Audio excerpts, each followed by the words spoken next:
direcionada àquilo que nós viemos fazer aqui hoje. Nós não podemos ser incomodados com o barulho aí do lado, mas que Deus venha falar conosco nessa noite, mesmo em meio aos ruídos deste mundo.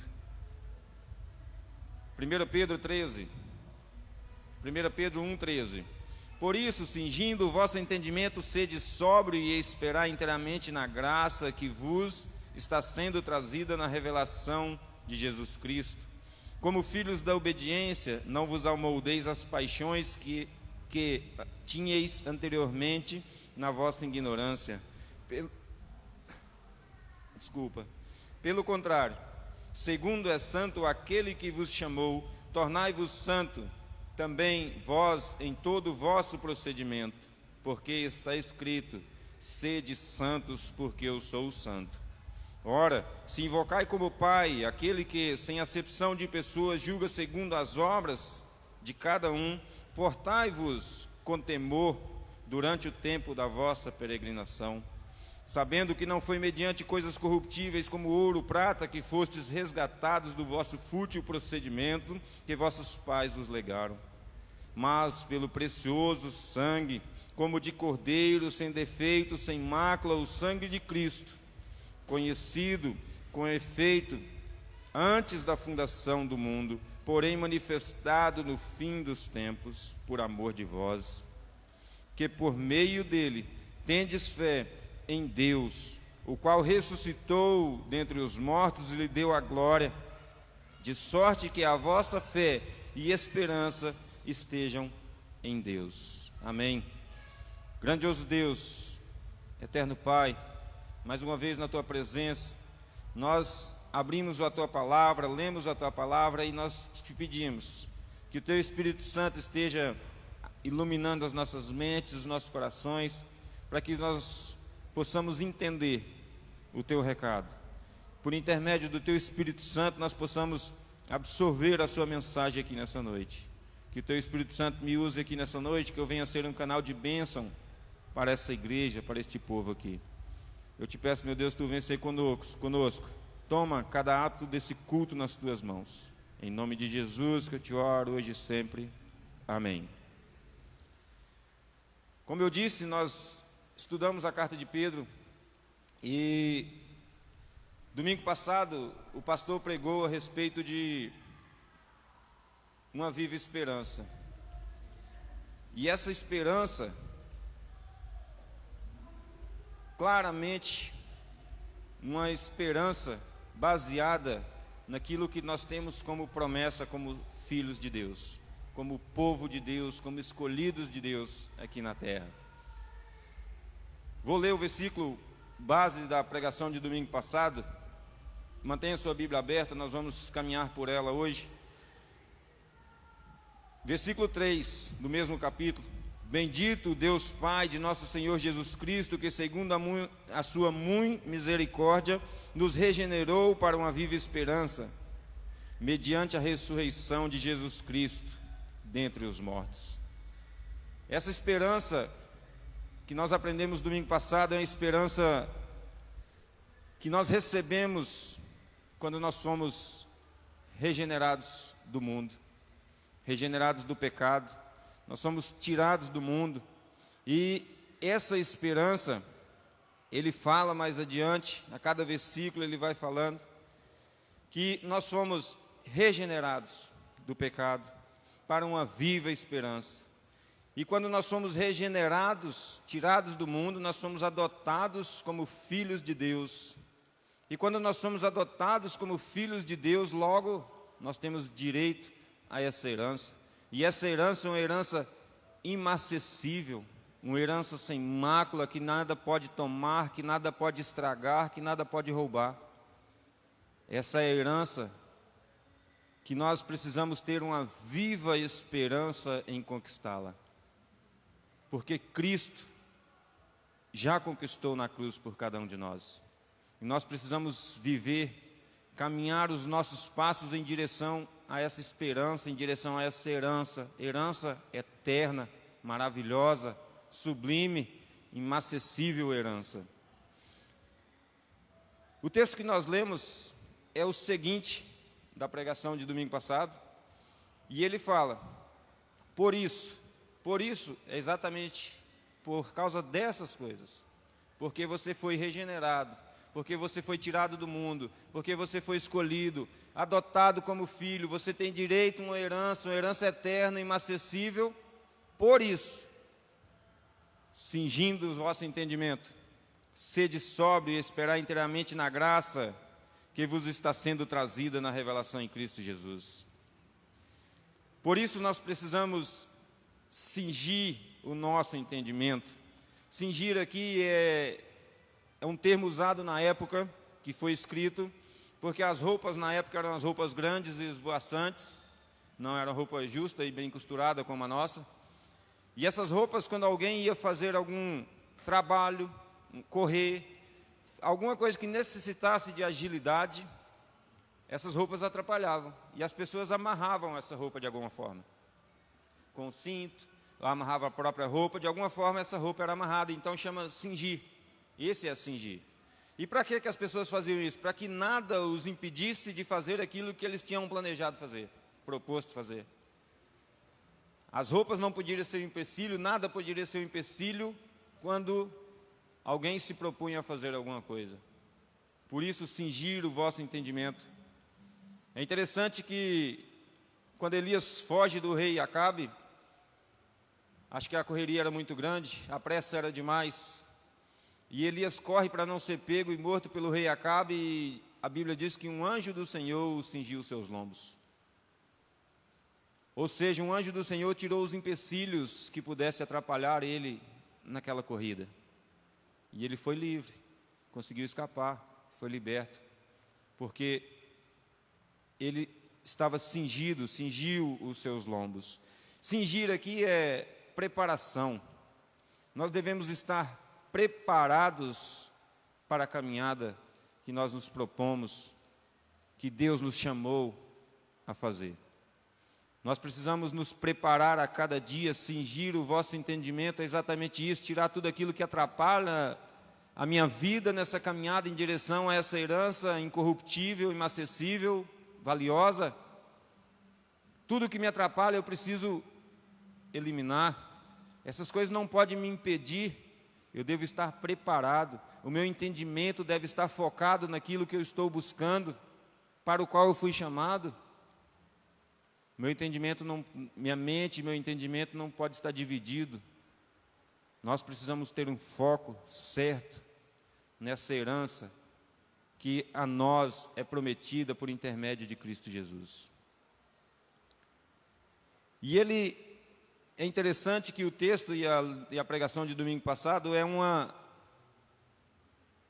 mensagem de esperança. Tanto é que o título do sermão foi Uma Viva Esperança. E Pedro escreve a esses porque eles precisavam de esperança. Pedro escreve a cristãos. Nós estudamos Tiago e nós sabemos perfeitamente a quem Tiago escreveu. Pedro escreveu às mesmas pessoas posteriormente, Tiago. Só que Tiago, ele instruiu o povo a respeito da contaminação do mundo.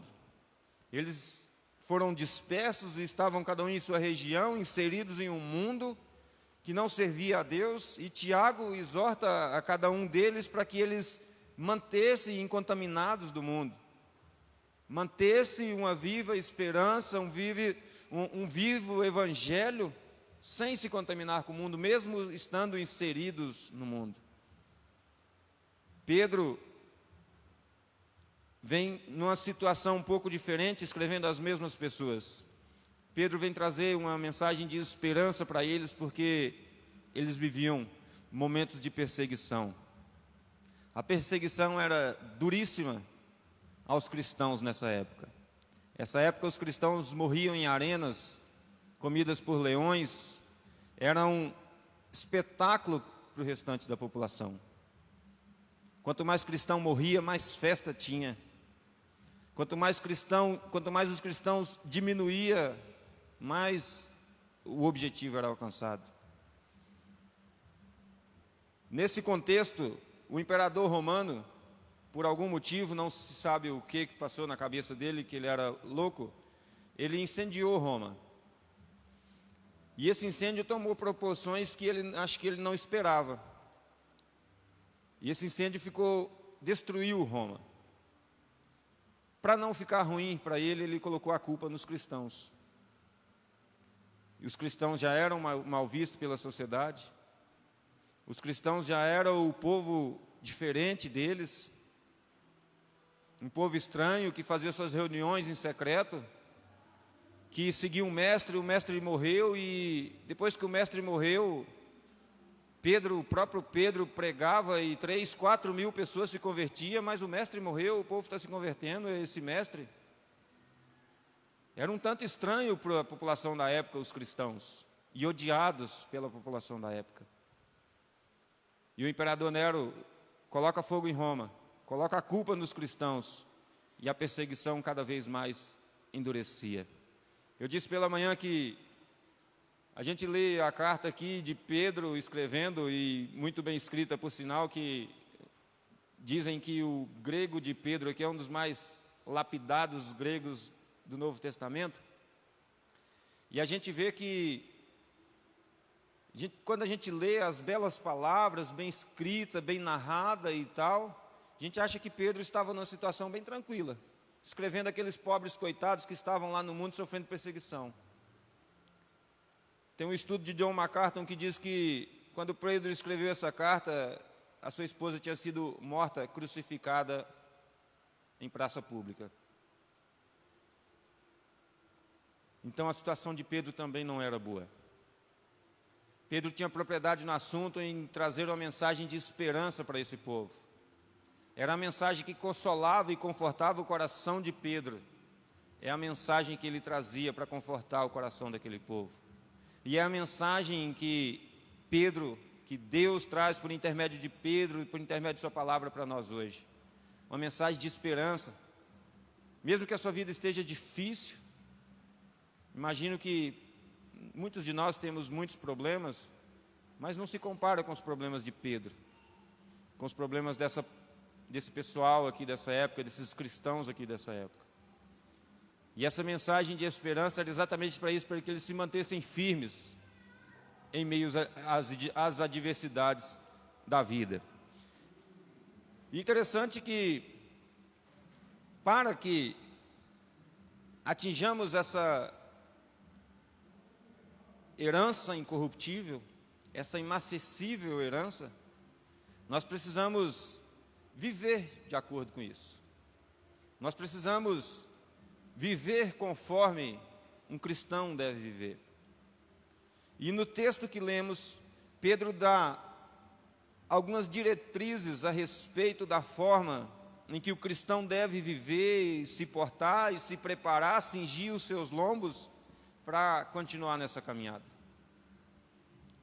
E eu separei aqui, entre tantos, algumas instruções, 6 instruções que Pedro nos traz hoje e trouxe para aqueles cristãos naquela época. São 6 diretrizes que eu separei nesse texto. Versículo 13. Por isso, cingindo o vosso entendimento, sede sóbrios e esperar inteiramente na graça que vos está sendo trazida na revelação de Cristo Jesus. A primeira diretriz aqui é esperar inteiramente na graça. Se você está ouvindo aquele cristão que estava recebendo essa mensagem de esperança de Pedro, você que está ouvindo essa mensagem de esperança de Pedro, ela serve para você porque a graça te alcançou. Pela graça nós somos tirados do mundo, tirados do pecado, tirados do inferno e ganhamos direito a essa inacessível herança.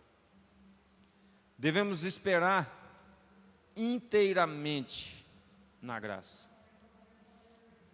É interessante aqui que até agora Pedro trazia a mensagem de esperança, mensagem de paz em meio ao caos. E agora, a partir do versículo 13, ele traz mensagem de exortação aos irmãos. Ele traz mensagem de exortação a cada um de nós hoje. Ele diz que nós precisamos viver de forma digna do Evangelho pelo qual nós pregamos. E para isso nós precisamos de uma vida de santidade. E esse é o tema da mensagem que eu queria deixar claro na mente dos irmãos nessa noite. Nós, cristãos, precisamos buscar ansiosamente por uma vida de santidade.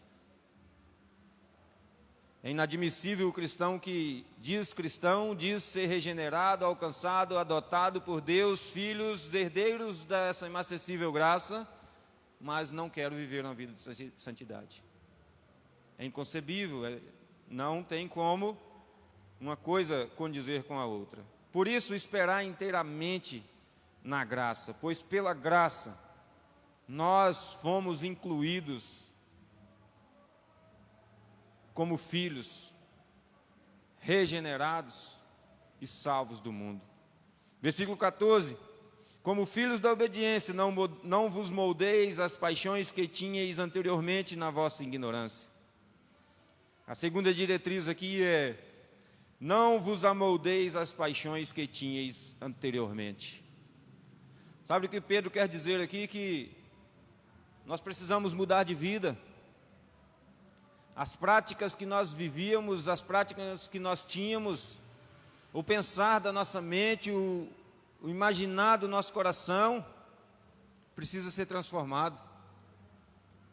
Nós tínhamos características pecaminosas, nós estávamos num mundo pecaminoso, escravos do pecado, mas agora nós fomos resgatados e para isso nós precisamos perder os moldes do mundo e nos amoldar a Cristo.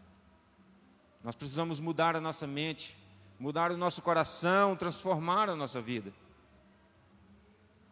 Santidade é isso, uma vida de santidade requer isso. Mais uma vez, deixando claro que todas essas diretrizes que Pedro nos dá aqui são imperativos. Não é uma opção, você pode escolher ou não viver assim. É um imperativo, é uma ordem. Se você foi salvo, regenerado, escolhido e adotado como filho, você tem que viver dessa forma. Eu não acho legal viver assim, eu sei que eu sou, mas eu não acho legal viver assim. Vou viver da forma que eu sempre vivi. Isso quer dizer que você nunca foi regenerado.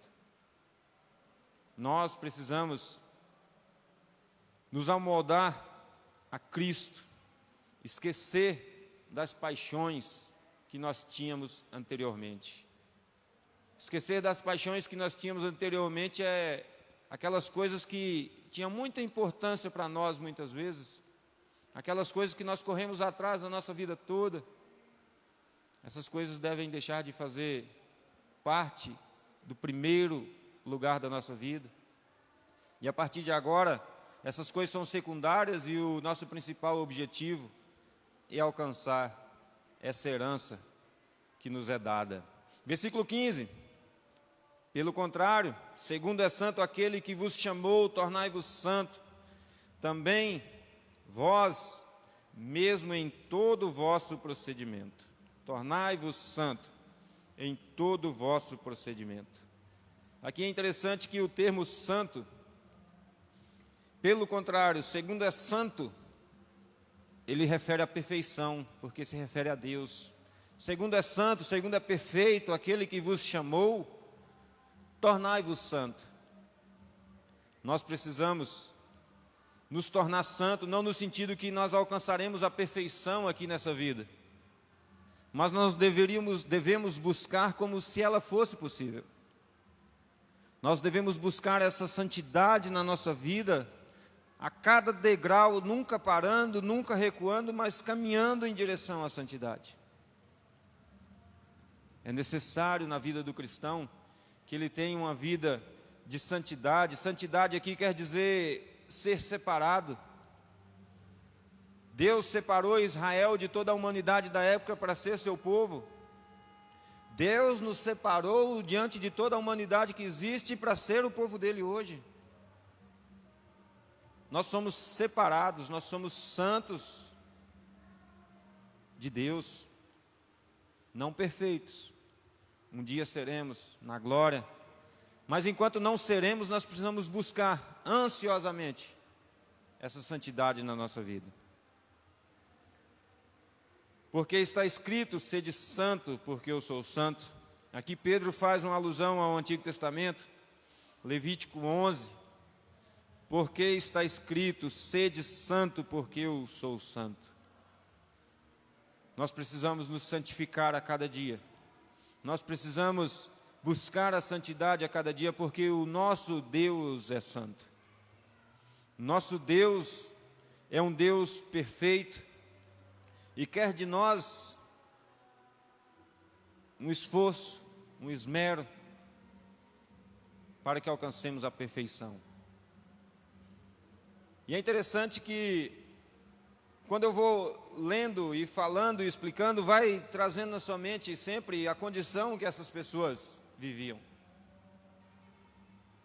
E quando nós entendemos a condição que essas pessoas viviam na época, nós temos mais facilidade de entender a exortação de Pedro, que era uma ordem, era necessário na vida deles. Essas diretrizes que Pedro traz para eles aqui, é as diretrizes que fazem com que a pessoa se mantenha, mesmo em meio à dificuldade, à perseguição, no caminho em direção à salvação. 17. Ora, se invocai como Pai aquele que, sem acepção de pessoa, julga segundo as obras de cada um, portai-vos com temor durante o tempo da vossa peregrinação. E aqui, a quarta diretriz: portai-vos com temor. Nós precisamos nos portar com temor diante de Deus.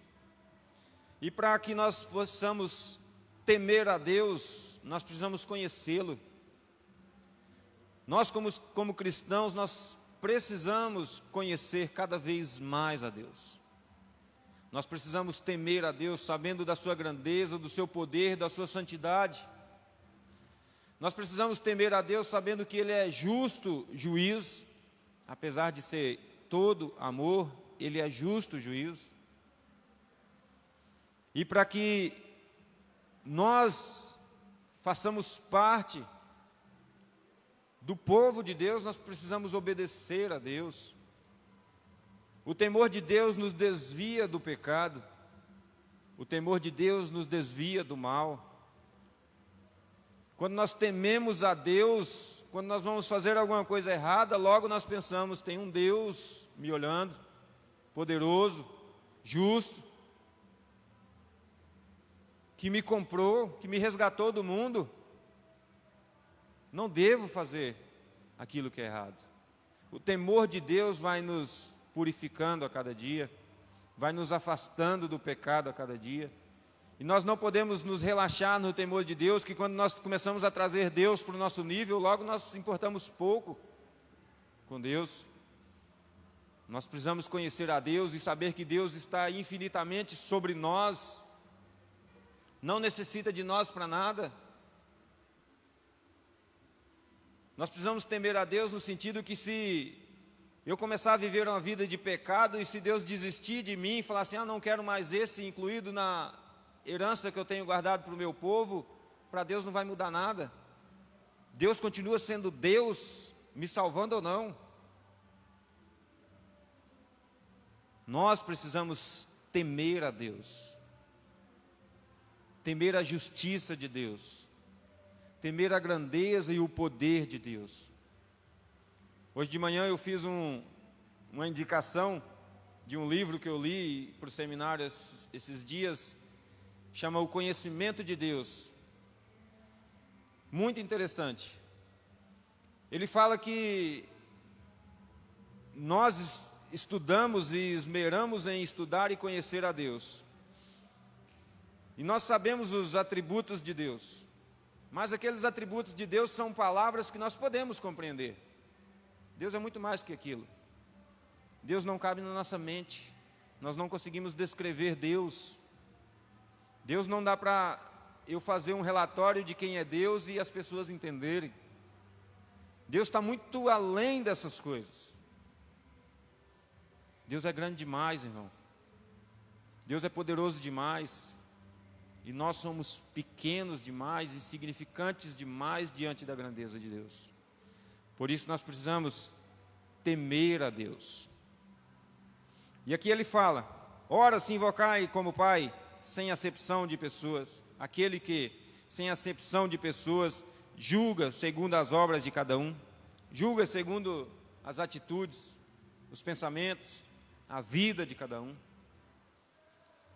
Se eu invoco como Pai, aquele que sem acepção de pessoas, aqui ele quer dizer que não é porque eu fui escolhido, não é porque eu fui regenerado, não é porque Cristo morreu na cruz por mim, logo eu posso viver uma vida relaxada, logo eu posso viver de qualquer forma, porque o que Deus podia fazer por mim, Ele já fez, e o que eu vou fazer é insignificante diante dEle. Não, nós precisamos saber que Deus não faz acepção de pessoas. Aquele que desobedece a Deus é passivo do castigo de Deus, mesmo sendo regenerado, mesmo sendo escolhido por Ele. Por isso nós precisamos portar com temor diante de Deus, porque Ele não faz acepção de pessoa. Ele não tem crentinho predileto, Ele não tem grupinho de gente predileto. Deus trata com justiça a todos. Deus trata com severidade a todos. Deus quer de nós uma vida de santidade. Versículo 18: sabendo que não foi mediante coisas corruptíveis como prata e ouro que fostes resgatado do vosso fútil procedimento que vossos pais vos legaram. O que nós recebemos de herança dos nossos pais, de herança carnal, primeiro, por intermédio de Adão, foi o pecado. E depois dos nossos pais, vamos para o lado material, se por mais rico que seu pai fosse, ele te deixou uma herança, mas essa herança é inacessível, essa herança é corruptível, essa herança não dura para sempre, essa herança não te traz salvação, não te traz uma esperança eterna. E o quinto, e a quinta diretriz que eu destaquei aqui, é que fostes resgatados. Nós fomos resgatados do mundo em que vivíamos. Nós fomos resgatados da escravidão do pecado em que outrora andávamos. Nós éramos escravos do pecado e fomos resgatados de lá. Nós fomos tirados do inferno.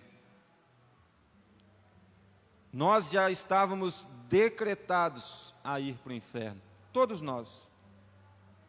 Mas nós fomos resgatados por Deus para viver a vida para Deus, para viver uma vida de santidade a Deus. Nós precisamos saber que nós fomos resgatados de onde nós estávamos. Nós precisamos ter essa consciência. Nós precisamos colocar isso sempre no nosso coração, que nós fomos resgatados de onde nós não poderíamos sair por força própria. Nenhum de nós, por melhor que fosse, não teríamos condição de mudar a trajetória da nossa vida. 19, mas pelo precioso sangue, como de cordeiro, sem defeito e sem mácula, o sangue de Cristo, conhecido com efeito antes da fundação do mundo, porém manifestado no fim dos tempos por amor de vós. Nós fomos resgatados por um precioso sangue. Nós fomos comprados por um valor altíssimo. O sangue de Cristo na cruz, um valor incalculável. Não se pode medir o valor que foi pago por cada um de nós. Eu sempre digo, e de manhã eu disse, que hoje em dia nós estamos vivendo uma onda de coach, que você é especial, que você é perfeito, que Deus fez tudo por você, que você é o centro do propósito de Deus. Nós precisamos ver de forma diferente. Nós estávamos no inferno, pecadores, condenados ao inferno. Essa era a nossa condição. E se há alguma coisa de bom em mim, se há alguma coisa de bom em você, é porque nós fomos resgatados de lá. Não há mérito nenhum em nós, e o mérito é todo no sacrifício de Cristo na cruz do Calvário. O sangue do Cordeiro que foi suficiente para comprar aqueles a quem Ele escolheu. Nós precisamos ter isso no nosso coração, na nossa mente, saber do valor que foi pago por cada um de nós. Se nós entendêssemos o valor que foi pago por cada um de nós, com certeza, nós viveríamos vidas diferentes. Nós viveríamos vida de santidade.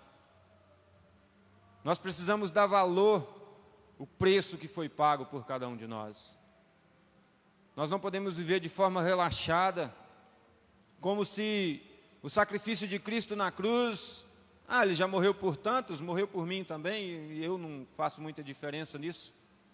Nós temos que entender que o sacrifício de Cristo na cruz foi único para mim, único para você.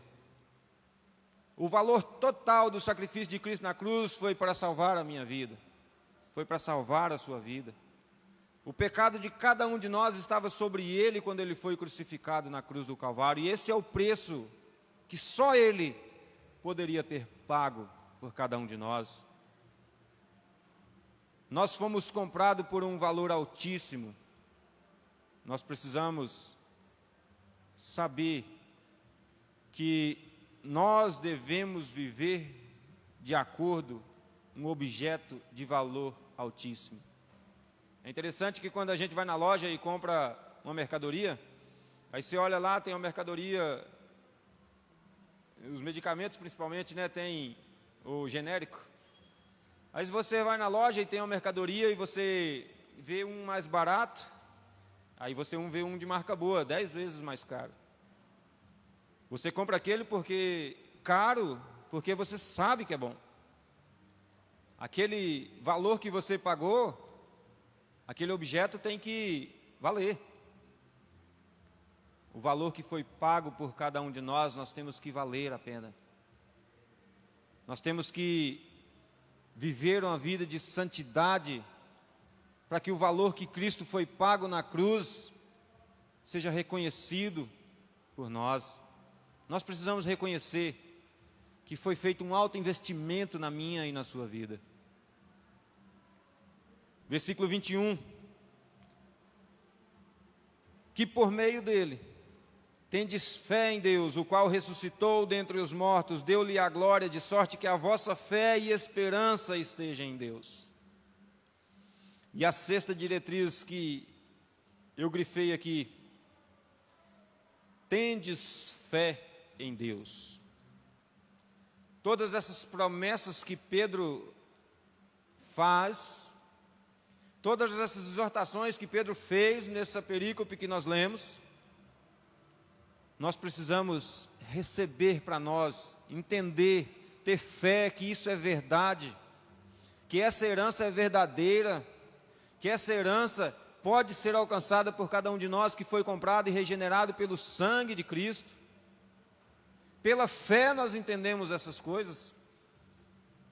Pela fé nós compreendemos o valor que foi pago por cada um de nós. Pela fé nós aceitamos Cristo Jesus como Salvador da nossa vida, e pela fé nós somos salvos. Nós precisamos ter fé em Deus. Imagine mais uma vez a situação daqueles irmãos perseguidos naquela época. Tenham fé. Nós precisamos ter fé em Deus para vivermos uma vida de santidade. Nós precisamos ter fé em Deus para que nós possamos continuar nesta caminhada. É a fé que nos mantém, a fé é o combustível que nos mantém nesta caminhada. Nós precisamos ter fé em Deus, fé nas promessas que Deus fez a cada um de nós. Fé de que o sacrifício de Cristo na cruz foi suficiente para me tirar do inferno e me levar para os céus. Precisamos depositar toda a nossa fé em Deus. Fé é a convicção das coisas que nós não podemos ver. Nós não podemos ver o céu, nós não podemos ver essa herança, mas pela fé nós recebemos essas promessas de Deus para a nossa vida. Que Deus coloque cada vez mais no nosso coração fé, para que nós possamos confiar nessas promessas que Ele nos deu quando nos escolheu. É interessante que nós precisamos entender o propósito e o plano grandioso de Deus. Foi extraordinário demais. Deus criou esse projeto para regenerar e para salvar a minha e a sua vida. Deus elaborou esse projeto minucioso, detalhadamente, para que todos os seus escolhidos fossem incluídos nesta herança inacessível. E o que nós temos feito? Qual tem sido nossa responsabilidade nesse projeto de Deus? A obra de salvação é completa de Deus. Nós não podemos fazer nada para que alcançamos a salvação. Mas depois que nós fomos alcançados, nós devemos viver de forma condizente com esta salvação. A obra completa de Deus não tira a responsabilidade humana. Nós somos responsáveis pelos nossos atos. Nós somos responsáveis por aquilo que fazemos, pelas transgressões que cometemos, pelas palavras mal faladas que falamos. Nós precisamos viver uma vida de santidade.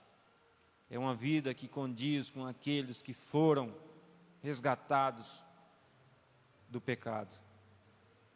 Recapitulando, para ter uma vida de santidade e para alcançar essa viva herança, essa viva esperança, nós devemos esperar inteiramente na graça. Nós devemos abandonar as paixões que anteriormente nós vivíamos. Nós devemos nos tornar santos, buscando uma vida de santificação a cada dia. Nós devemos nos portar com temor diante de Deus, sabendo do que Ele tem feito por nós. Nós devemos entender que nós fomos resgatados por um altíssimo valor de onde nós estávamos. Nós precisamos ter fé em Deus e em suas promessas. Nós precisamos de uma vida de santidade. Em meio a um mundo totalmente corrupto, nós precisamos viver diferentes.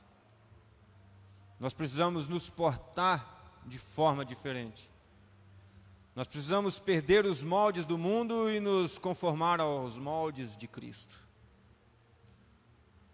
O molde é quando você faz um doce e você coloca na forma, e quando você tira, ele tem aquele formato.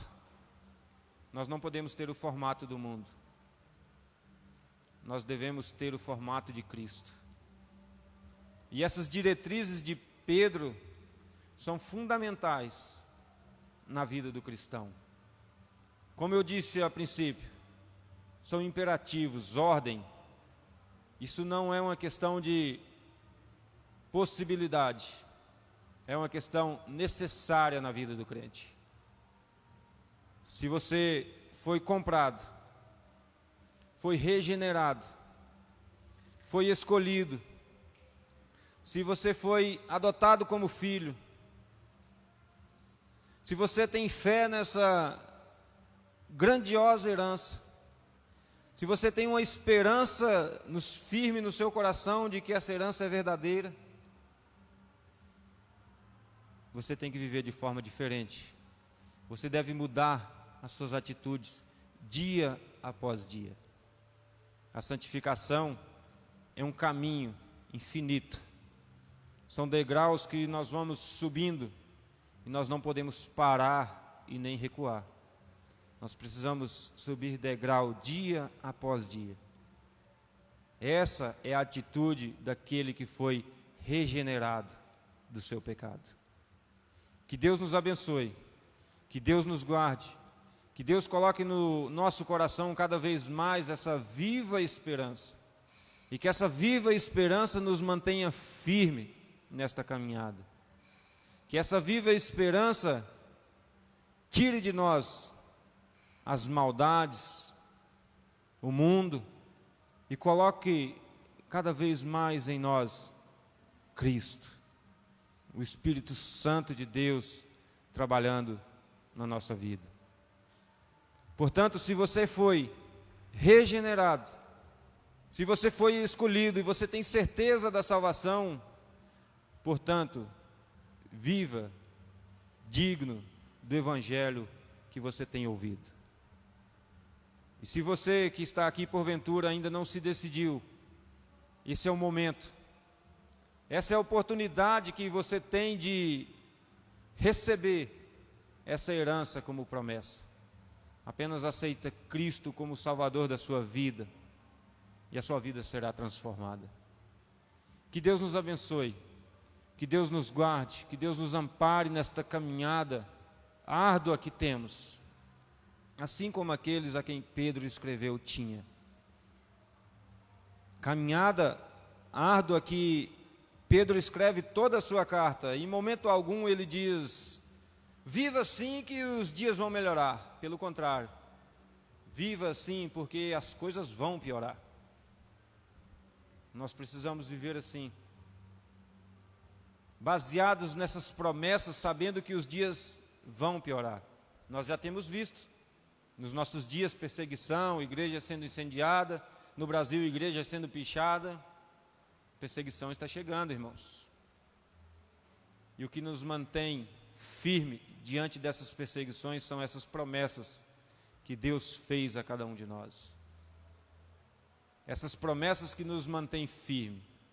Pedro escreve essa carta dando esse encorajar, essa força, essas instruções grandiosas para nós, para o povo daquela época.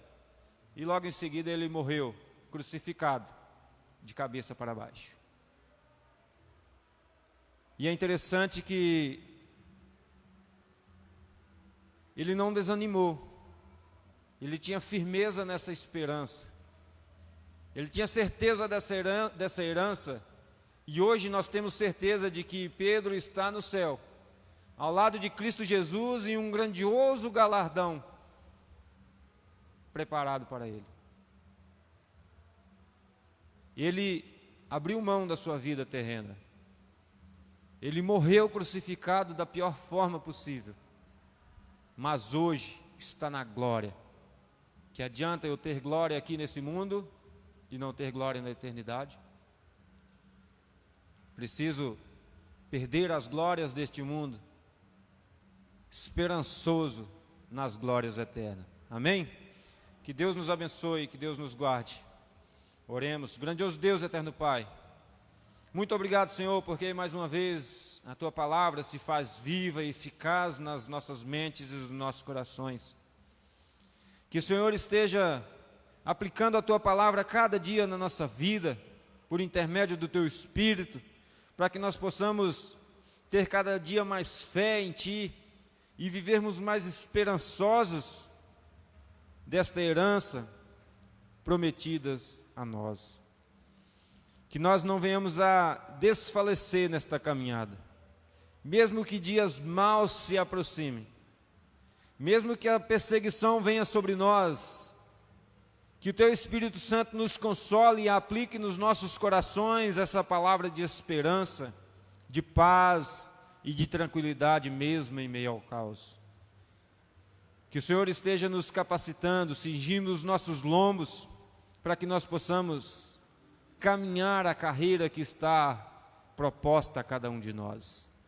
Que o Senhor esteja nos fortalecendo, pois sabemos que de nós mesmos nós não podemos dar um passo em direção à tua santidade, mas que o Senhor esteja nos guiando, nos conduzindo, nos amparando neste mundo corrupto no qual vivemos. Em nome de Jesus que eu te oro hoje e sempre. Amém.